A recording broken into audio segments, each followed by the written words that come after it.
I'm Ethan Fleischer, and this is a page from the Wolf Grimoire.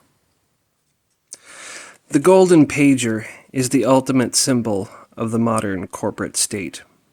Not merely an image of blatant colonization, but a kind of meme of the hatred and remorseless glee and bloodshed the corporate class feels towards any pleb who stands up with a spine.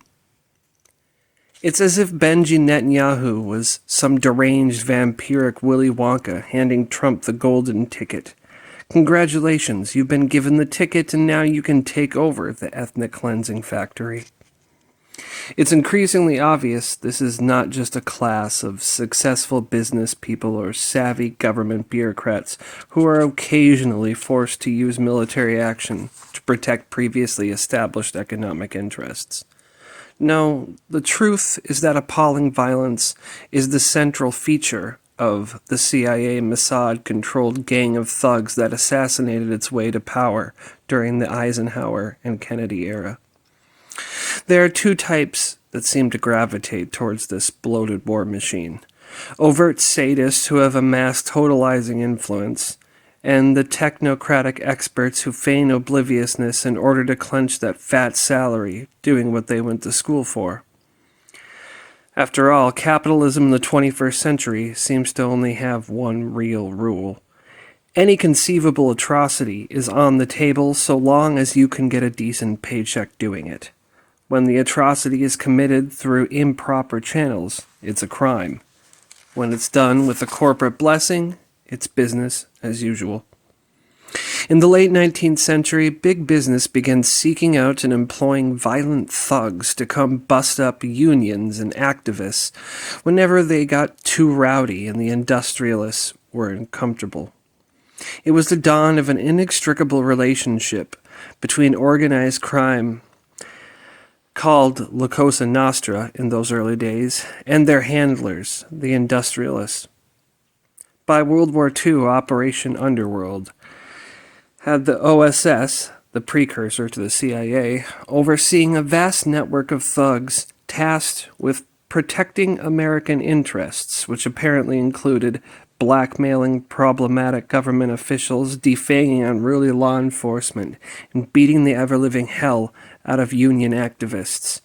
Soon, the networks created by violent bootleggers a decade prior were used by the U.S. military and intel agencies to run guns, launder dark money, and open heroin trafficking channels across the globe, essentially creating unlimited budgets for the juggernaut that would become Operation Gladio, using narcotics as a kind of de facto currency throughout the early Cold War.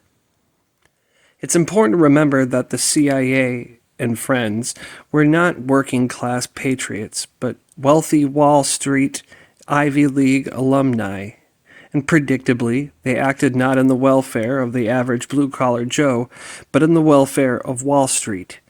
These people loathe blue-collar Joes, have always considered themselves of a special high-bred class above you. They're aristocrats. And the way to stay on top is to brutalize any pleb who gets a little backbone. Organized crime in America was just the proxy force that Wall Street and Washington used to violently enforce their will here at home. It's the same set of tactics that leads to the CIA employing international thugs like Al-Qaeda or ISIS whenever it's necessary. Trump, with his longtime ties to organized crime goons like Roy Cohn, is surely a darling of this Wall Street underworld. But finally, the mask is coming off. The psychopaths in Netanyahu's administration have decided they will use American boys and girls as their own proxies in order to finish their expulsion of the Palestinians from Gaza. But for them, it's not regrettable. On the contrary, the glee and violence, the sadism, the unrelenting brutality, it's all business as usual for the global corporate state. And they are so damn proud of it, they've enshrined their repugnant war crimes in gold, a golden pager. Because get it? That's what they use to blow the limbs and faces off Hezbollah janitors, healthcare workers, and completely innocent children. How clever. How hilarious. The golden pager is the abhorrent perfect symbol of corporate America and the global corporate state, of the bloodthirsty arms firms to the vultures in big real estate and development. It's the symbol of corporate capitalism, and maybe it's become a symbol of America itself.